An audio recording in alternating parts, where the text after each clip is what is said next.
Hi there, welcome to Your Story from Our Story. I'm Kevin September. We are at Our Story in beautiful downtown Stratford on Sunday, the 22nd of September. We took a little bit of a break over the last couple weeks after our fourth webisode, and now we're about to do our fifth. We'd like you to meet Jonny Thompson. Hey, everyone. Jonny, you're from St. Mary's. We're going to jump right into it. Yeah. You have your books featured in our space. Yeah, thank you by the way. Thank you. They're selling quite well. Yeah. We're not going to talk specifically as much about your writing directly today. I don't think. We're going to talk more about creativity, Sounds good. your process, your inspirations, things like that. Sounds great. And let's start with that. I don't think I know any secrets per se, but I've done some digging, and I know that you haven't always been a writer. Surprise, surprise. Yeah, no. You've traveled the world as a puppeteer, I understand. Yep. So that's a whole other level of creativity. And I kind of tend to start all of these with something along these lines, but when was the first time you kind of remember realizing you were creative, and what were you doing? I guess I went to a kind of a weird roundabout way of becoming, I guess, creative. I was kind of grew up playing sports, wanted to be a chiropractor, got into art school at Dalhousie, was going to be a historian, met people and did end up doing a theater, kind of first year theater class, met a bunch of people who did theater, and they convinced me to audition for the theater school. And so in second year, it's a 3-year program at Dal. So you do a first general year, and then you do 3 years of the program. And so I kind of just randomly fell into being an actor, and then I loved it. So I kind of carried on with that, graduated, got a job working for a theater company out there right after graduation, and figured, I just spent 3 years getting a degree. Why not give it a try? And met some of the most amazing people in the world that are currently my neighbors in Nova Scotia. So it worked out really well and kind of put me on this trajectory that I wasn't really on for most of my life. And so I remember getting into theater school and not really understanding what that would mean for me at the time. And then after I did my first contract, I was like, yeah, if I could spend my life being around artists and people that kind of create art, then I feel like that'd be a pretty exciting existence. So Yeah, and it sounds like you kind of found a home there too, through those other discoveries. You discovered your home because you were born in St. Mary's, if I'm not mistaken. I was actually born over in England. My Okay. family lived there for 6 years, and then my sister and I were born there. But You grew it up in. sounds more exciting. We moved when I was like 3 or 4 months Okay. old or something. So your childhood was in St. Mary's, Yeah. and the surrounding areas. Yeah. So in going to school in Nova Scotia, you found community as well as work. Yeah, Nova Scotia ended up being, I think there's a handful of things when you look back on your life that like obviously played a huge role in where you were or where you are. And Nova Scotia definitely was a huge part of that for me. I love it out there. I love St. Mary's, and I have loved this whole community and love coming back here, and probably will spend my life having a relationship here to some capacity. We've lived here for the last 3 years. My partner's at the festival doing the season, so that was great for us to be able to come back here. But there's something about the East Coast that is pretty special too. So it's nice to have both of these kind of amazing places in my life, especially, as I continue on with what I'm doing, which hopefully is more writing. Yeah, and you and I talked about that over the last little while since we've known each other, and your whole, I won't say structure because I don't think you would call it a structure, but your plan, if I can call it that, has I mean, I'm sure it's evolved, but it's really kind of interesting around how you've chosen things from self-publishing versus big publisher, but taken the best parts of that and put them into your process.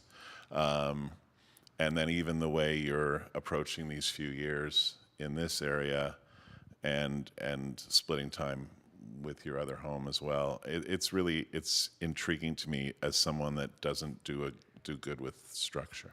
Yeah, I appreciate you calling it structure. I don't know if anybody else would. It's been, I think I'm still trying to figure out what my structure is. I really like finding, I guess I'd probably define my life as controlled chaos. I like moving around. I like changing things up. I do have routines and I have things that I enjoy doing, especially getting work done. But I do like having the flexibility and the ability to, I don't know, experience things differently than I like change. I like being challenged in ways that make me feel uncomfortable. It's a fun place to be for me, maybe not for other people. Sounds He like looks at his partner. Yeah, sounds. Well, tell me a little bit, I think before we go too much into process and structure or lack thereof, tell me how acting and then puppetry and some global travel somehow finds you back in your home province and writing successfully with several books under your belt.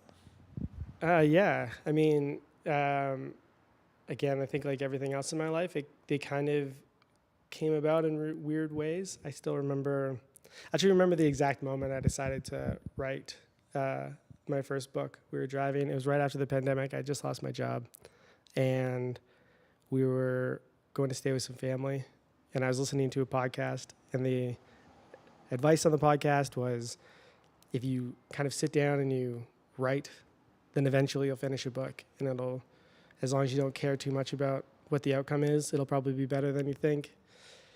And I just found myself with time. And I'd written scripts and plays and in the past because they always seemed easier. They always seemed, I like dialogue. They were always easier to do. And I never felt like I could have enough words in my head to come up with writing a novel.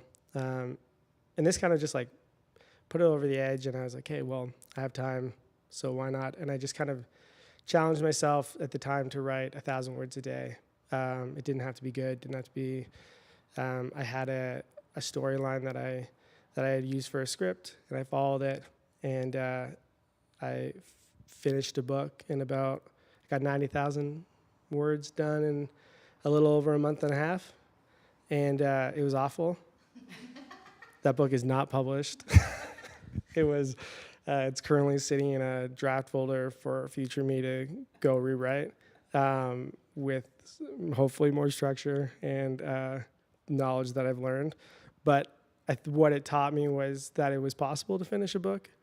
And so I took a lot of that stuff and a lot of the areas that I had for sure messed up doing that first book and tried again and did it with a different concept. And it ended up being my first book, which was Ash and Sun.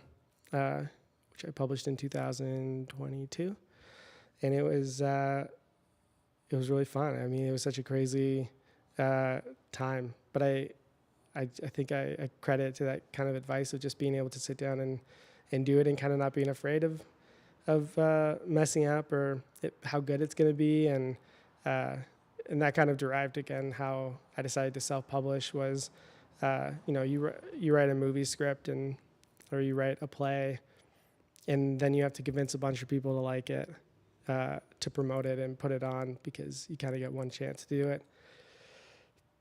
But doing a book meant that I could self-publish and I didn't have to convince anybody to like it. And if it sucked, then at least it sucked because I wrote it and it sucked. And so far people have been entertained by them, so I've kept doing it. And hopefully if people continue to be entertained by them, then I'll continue to do them. Well, yeah, and you just touched on some stuff that I thought was not just practical, but just well thought out and really, I mean, I do a lot of research on things. ADHD, helps and hinders when it comes to that. But I can go down rabbit holes and find out things. The stuff that you found out and decided was for you versus the stuff that wasn't, as far as being self-published, really fascinated me. The fact that you said, yeah, okay, I'm the only one that has to like it and I can go do this. But then you looked at sort of what you'd find in a contract. And I'm someone that's typed out entertainment contracts for recording artists and things. I know the kind of clauses, they're very similar. And I think the book world, from what I've heard lately, is at least as weird as the 90s and early 2000s recording industry, as far as contracts and responsibilities on both sides. But without getting too far into that, you had decided that, okay, they may or may not give me a good advance, but with that, I have to follow these rules, and I don't necessarily like these rules. I don't want to be restricted to one genre. I really, that one struck me, knowing the titles that you have here in the shop. You didn't want to be restricted on how often you could put out a book. That makes more sense to me now that I figure you have at least written 4 books in 2 years, or published 4 books in 2 years. Yeah. So, that in itself is just mind-boggling.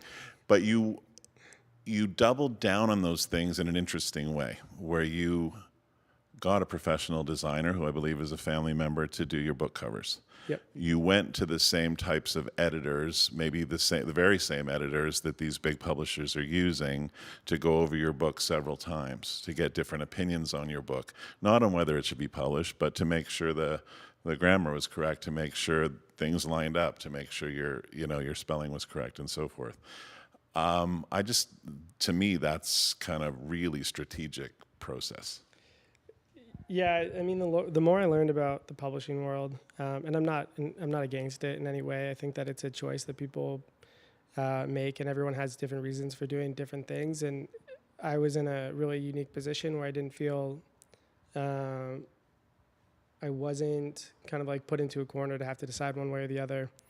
And I just like the idea of making something that I was happy with, and then being able to put it out there. And there's like 7 billion people in the world. I think statistically, hopefully what I like also is liked by, I don't know, a couple hundred people. Hopefully more as we move forward. But I really just wanted to just create something that I would be happy with. And yeah, the publishing world is always going to be there, and I think there's options to always go with them later on if that's ends up being something that's that works for me or works for where I'm at. But I wasn't ready to kind of limit myself and put myself into a corner, because I don't have a writing background. Like I don't have an English lit background or anything like that.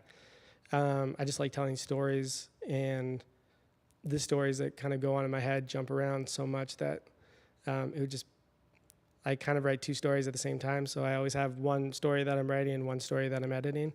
And they're usually different genres to kind of keep it fun and exciting for me, so I can jump around, and that keeps me entertained. And it also opens up being able to just do things that may not be necessarily traditional, and like being able to hire my sister-in-law to do my cover art, and she did an incredible job. And a friend of mine from Nova Scotia, they also did a great job doing the Limestone Manor. So I mean, I just get to work with great people, and I like the idea of options. I don't want to hinder myself by choosing one. And also the idea of getting a couple $1,000s to have somebody own my book for the rest of my life seems crazy right now, and there's no guarantee. I mean, I was talking to the local bookstore in St. Mary's, Jan at Betty's Books.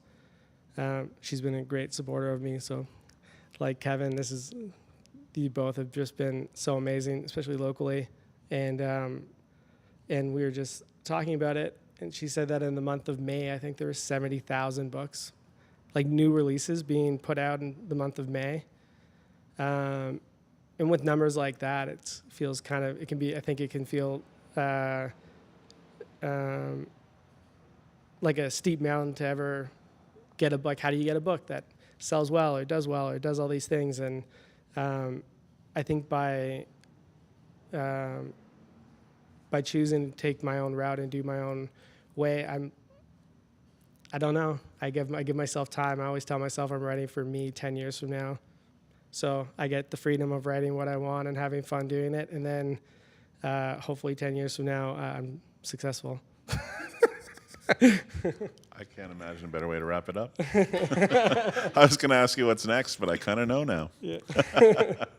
We'll look forward to more books. And again, we have 2 of them here right now and hope to have the other titles soon. And you can come into Our Story or Betty's Books. Our Story is in Stratford, Ontario, and we're on George Street West, number 7 George Street West, between the Livery Yard and the police station. And Betty's Books is downtown St. Mary's. Yep. Address? Ooh, Water Street, I think. On Water Street. Sorry, Betty.